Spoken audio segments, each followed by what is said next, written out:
رب العالمین والصلاة والسلام علی رسول الکریم اما بعد۔ ابھی میں ناظم جلسہ کی جو گفتگو سن رہا تھا، مجھے نہیں لگ رہا تھا کہ میں سپول میں ہوں، بہار میں ہوں۔ مجھے لگ رہا تھا کہ لکھنؤ کے بارے میں جو پہلے زمانے میں سنا تھا کہ اردو زبان دہلی میں پیدا ہوئی، لکھنؤ میں جوان ہوئی، اب بہار میں بوڑھی ہوئی اور حیدرآباد میں مر گئی۔ لیکن مجھے لگ رہا تھا کہ جتنی اچھی اردو یہاں بولی جاتی ہے، شاید لکھنؤ میں بھی اس وقت اتنی اچھی نہیں بولی جاتی۔ ایک زمانے میں یہ بات کہی جاتی تھی کہ بہار کے لوگ مذکر مؤنث میں فرق نہیں کر پاتے، بلکہ کسی نے شعر پڑھا تھا کہ گھبراہٹ میں ہر ایک نقشہ الٹا نظر آتا ہے، گھبراہٹ میں ہر ایک نقشہ الٹا نظر آتا ہے، لیلا نظر آتا ہے، مجنوں نظر آتی ہے۔ یعنی بھاگلپور کے ایک بہت بڑے عالم تھے، بہت مشہور محدث تھے، ایک بڑے ادارے میں شیخ الحدیث تھے، اور ان کے علم کا بڑا چرچا تھا، لیکن اخیر تک حضرت کی اردو صحیح نہیں ہو پائی۔ تو آج میں نے جلسے کی نظامت کرنے والے صاحب کی زبان جو سنی میں نے، یہ لگا کہ یہ لکھنؤ میں پیدا ہوا اور اس وقت کے لکھنؤ میں پیدا ہوا۔ میرے محترم بزرگوں اور دوستوں، ایک لطیفہ ہے کہ ایک حافظ صاحب تھے، کسی دیہات میں کسی گاؤں میں قرآن سنانے کے لیے گئے۔ اتفاق سے ان کے پاس صرف ایک ہی پیجامہ تھا۔ انہوں نے اس پیجامے کو نہانے کے لیے جمعے کے دن غسل خانے کے دروازے پر ٹانگا اور اندر نہا رہے تھے۔ کسی آدمی کی نگاہ خراب ہوئی، اس نے اس پیجامے کو چرا لیا۔ اس دن انہوں نے لنگی پہن کر کے تراویح سنائی، قرآن سنایا، لیکن شعور میں تحت شعور میں وہی پیجامہ گھوم رہا تھا۔ اتفاق سے اس دن قرآن کی وہ آیت فَسَوْفَ يَكُونُ لِزَامًا، تو شعور میں وہ پیجامہ تھا تو فَسَوْفَ يَكُونُ پیجامہ پڑ گیا۔ تو واقعہ یہ ہے کہ مجھے یہ بات معلوم نہیں تھی کہ اتنی خوبصورت اور اتنی اچھی یہ مجلس یعنی سجائی جائے گی، اور مجھے اس ادارے میں آ کر بڑی خوشی ہوئی۔ بطور خاص ایک بچے کو معلوم ہو کر کے کہ صرف 4 مہینہ 22 دن میں اس نے قرآن یاد کر لیا۔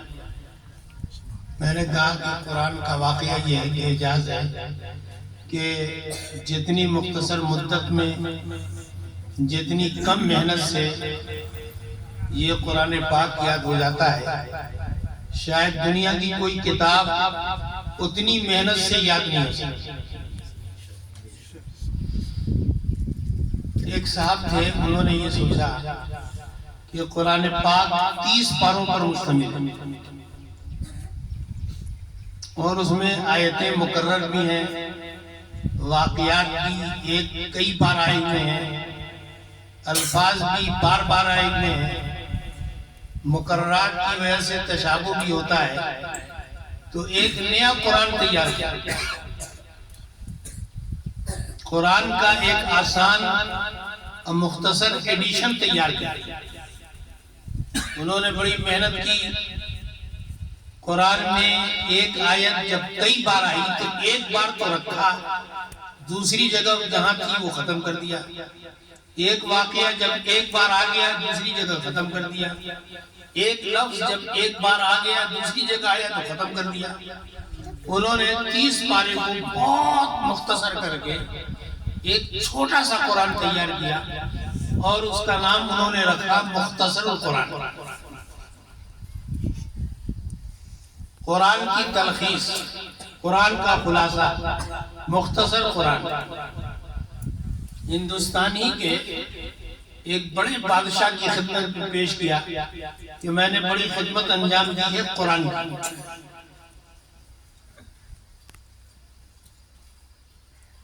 بادشاہ نے دیکھا، کہا کہ تمہارا کارنامہ بہت بڑا ہے، تمہارا انعام بھی بہت بڑا ہوگا. انہوں نے ایک آدمی کو بلایا، کہنے لگے بادشاہ سلامت کہ ان صاحب کی ناک کا ایک سوراخ کاٹ دو، ان کے 31 دانت توڑ دو، ان کے ایک ہونٹ کاٹ دو، ان کے ایک کان کو کاٹ دو، ان کی ایک آنکھ توڑ دو، ان کے ایک پاؤں کو کاٹ دو، ان کے ایک ہاتھ کو کاٹ دو، اور ایک ہاتھ کی 5 انگلیوں میں سے 4 کو کاٹ دو، ایک انگلی کو باقی رکھو. کہا کہ مختصر قرآن کے جواب میں مختصر انسان بناؤں گا. انہوں نے مختصر قرآن بنایا ہے، ہم جو ہے مختصر انسان بنانا چاہتے ہیں. واقعہ یہ ہے کہ جو تکرار ہوتی ہے، اگر تکرار خامخواہ ہے تو تکرار ہے اور بے فائدہ ہے، لیکن بعض مرتبہ تکرار بہت بامانہ اور بہت مفید ہوتی ہے. تو میرے محترم بزرگوں اور دوستو، یہ عزیز بچے جو موجود ہیں، میں ان سے ایک بات کہتا ہوں. وہ یہ بات کہتا ہوں کہ یہی آپ کا زمانہ ہے. اس زمانے میں اگر آپ نے طے کر لیا کہ ہم کو بننا ہے تو بن جائیں گے. جیسے عمارت کی بنیاد اگر ٹھیک ہوتی ہے، سیدھی ہوتی ہے، تو عمارت سیدھی ہوتی ہے، ٹھیک ہوتی ہے.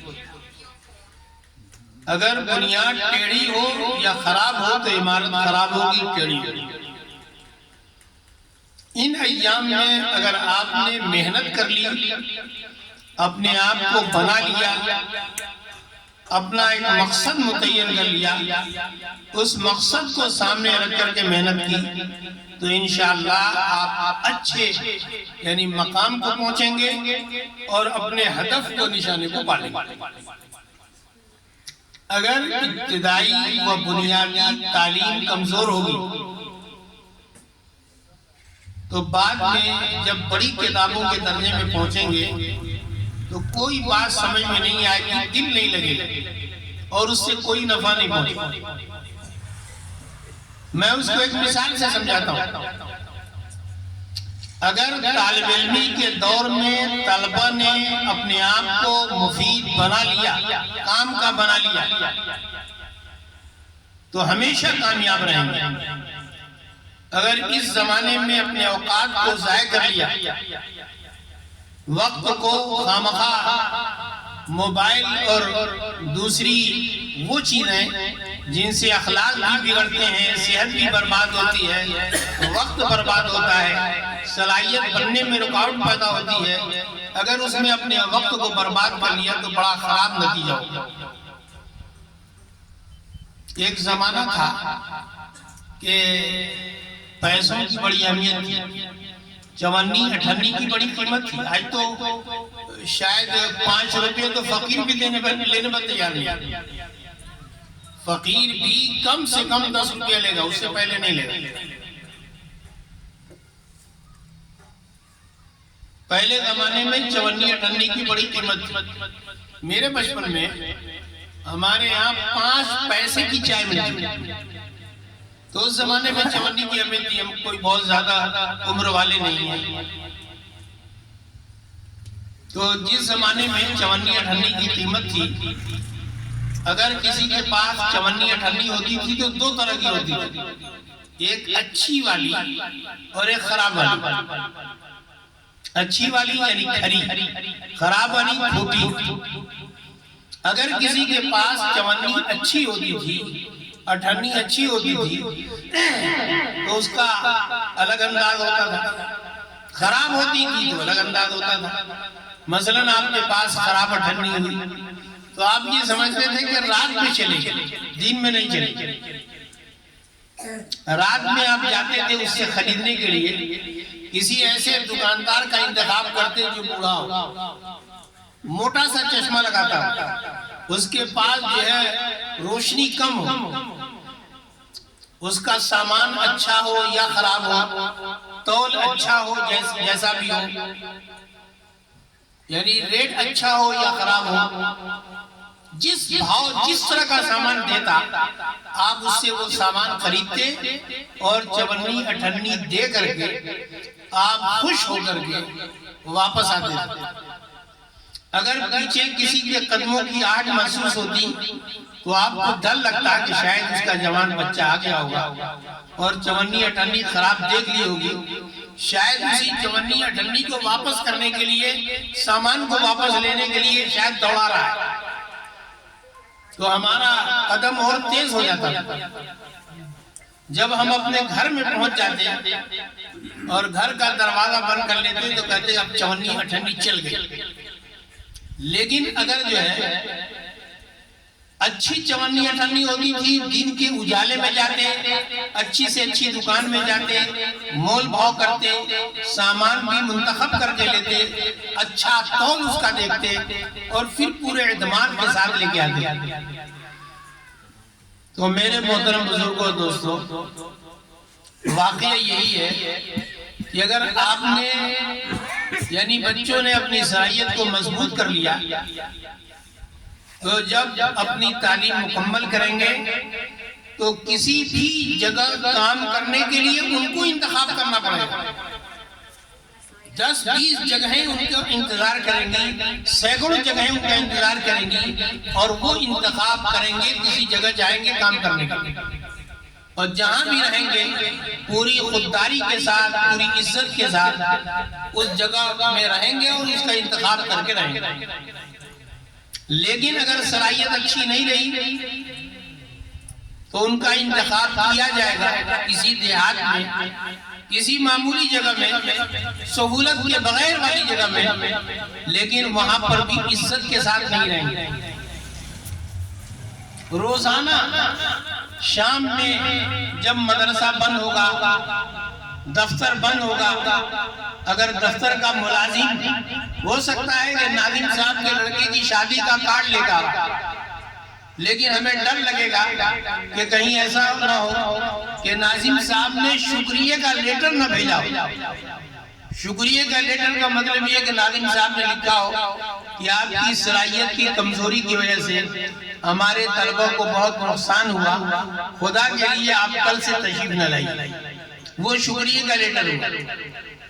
تو اگر ہم نے اپنی صلاحیت کو اچھی بنایا، مفید بنایا، کام کی بنایا، تو گویا ہم اچھی اٹھنی ہیں اور اچھی چونی ہیں، اور ہم پورے اعتماد کے ساتھ پوری زندگی یکسوئی کے ساتھ، خوشی کے ساتھ کام کریں۔ اس لیے اس وقت کو یعنی اس کی قدر و قیمت کو سمجھیے۔ یہ بات کہی جاتی ہے کہ وقت سونے سے زیادہ قیمتی ہے۔ علماء نے لکھا ہے کہ وقت کی مثال برف کے مانند، کہ جیسے برف جتنے مختصر مدت میں جتنا استعمال کر لیں گے وہ برف ہے، لیکن اگر آپ نے وقت ضائع کر دیا تو وہ برف پانی ہے، بے فائدے کی چیز ہے۔ اس لیے اس وقت کی قدر و قیمت کو سمجھیے اور یہ سمجھیے کہ دنیا میں چمکنے کے لیے دو چیزیں ہیں۔ نمبر 1، کسی ایک فن میں مہارت، کوئی بھی فن ہو،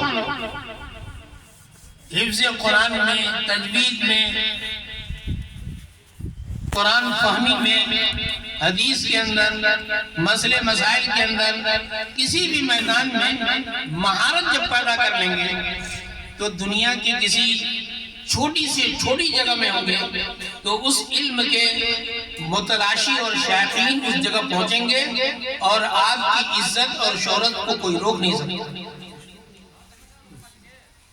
اس لیے پہلی ضرورت یہ ہے کہ ہم کو جو ہے یعنی جس فن سے دلچسپی ہو، جس سے ذوق ہو، اس میں ہم جو ہے مہارت پیدا کریں۔ یہ زمانہ بلکہ بہت دنوں سے یہ زمانہ ہے کہ بھئی یہ زمانہ مہارت کا زمانہ ہے۔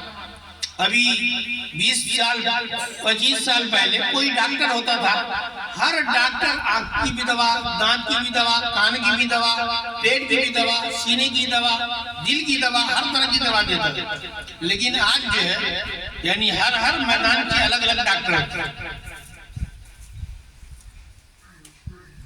تو اسی طریقے سے اس زمانے میں صلاحیتوں کے کمزور ہونے کی وجہ سے بطور خاص یعنی اختصاص کا ایک فن میں مہارت کا زمانہ ہے۔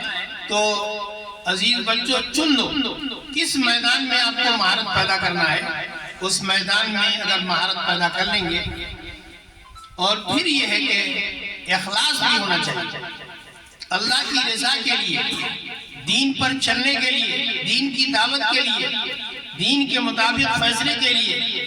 انشاءاللہ اگر یہ دونوں چیزیں رہیں گی تو آپ کو کامیابی سے کوئی روک نہیں سکتا۔ پھر آخر میں عرض کرتا ہوں کہ بدائر ایک چھوٹا سا مدرسہ ہے اور مجھے اندازہ نہیں تھا کہ اس میں بچوں پر اتنی محنت کی جا رہی ہوگی۔ میں نے قرآن سنا، بچے کی تقریر سنا، اور یہ معلوم کر کے کہ 4 مہینہ 22 دن میں بچے نے قرآن یاد کر لیا تو یہ بڑی خوشی کی بات ہے۔ اس سے معلوم ہوا کہ یہ مدرسہ صحیح نہج پر کام کر رہا ہے اور اس سے بڑی امیدیں وابستہ ہیں۔ انشاءاللہ یہ مدرسہ بہت ترقی کرے گا۔ اللہ رب العزت ہم سب کو مدرسے کی قدردانی کی توفیق عطا فرمائے۔ وآخر دعوانا ان الحمدللہ رب العالمین۔